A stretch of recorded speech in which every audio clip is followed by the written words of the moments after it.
Cost of rent in Edmonton is rising faster than anywhere else in Canada. The top of the list is Vancouver, $2,700 a month. 2-bedroom average, $3,800. Okay. Edmonton can be found way down on the list at number 21, coming in at $1,270. Staggering 20% increase from February 2023 to February 2024. So that yearly rate goes from $12,000 to $15,240. Nice. As you know, Edmonton is very progressive, and anyone who voted for this and is an urban liberal city type should know that this is what your policies yield. This is actually literally not trying to be funny. This is success. If you wanted to have more lefty policies, this is your policies coming to life.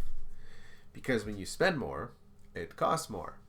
When they raise the property tax and tell you renters are being they're screwing you over, so people don't really have a problem. Oh yeah, you're taking money from the renting class. I don't care. Guess how your rent works. Like, your rent is tied directly into the costs of the building. Obviously, if the property tax goes up, your rent just doesn't magically stay the same.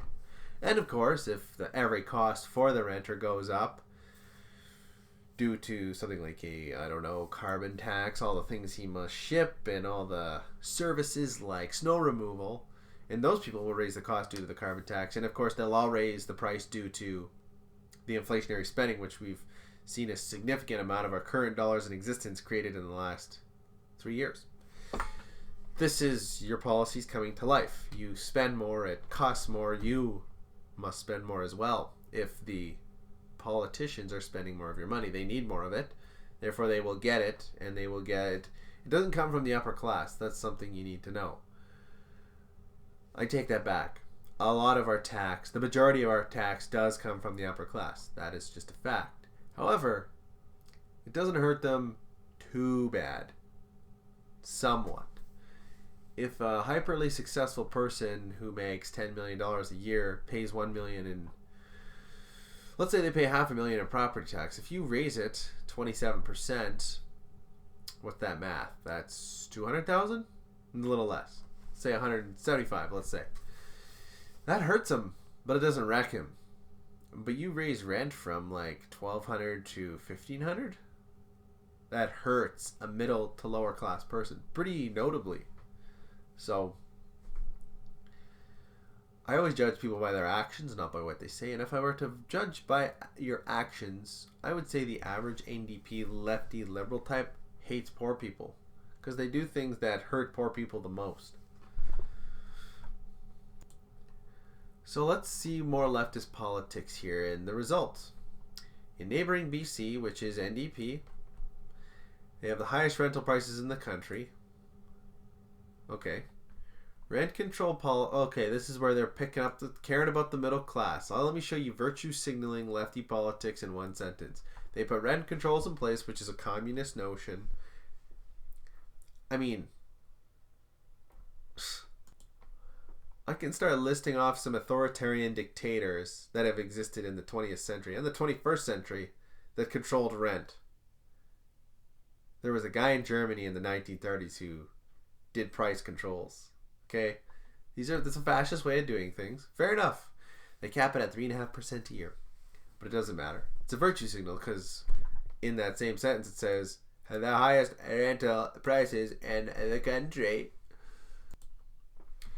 See, as a capitalist, this hurts me badly to learn of this and read this and know of this, because I know that pure competition will have them lowballing each other for your business. But in a world where they are forced to raise their prices, unless they want to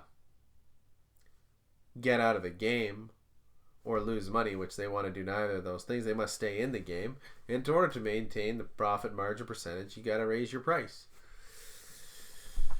I think it'll get worse before it gets better. That's almost a mathematical certainty. Liberal politics, progressive politics dominate Canada at the moment, and we are basically getting bullied by your teacher, not even a fellow student. The establishment, the institutions in place over you are the ones bullying you, and there's really not much you can do except take it. It used to be maybe the bully of the student being the bully, it would be the analogous to the landlord.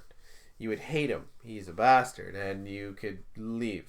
But now, you can leave Edmonton. You can go anywhere you want. Inflation slaps everyone. And everyone in the Edmonton area is feeling the effects of the Edmonton increasing cost of everything from rent to, like property tax, which equals rent. Then there's the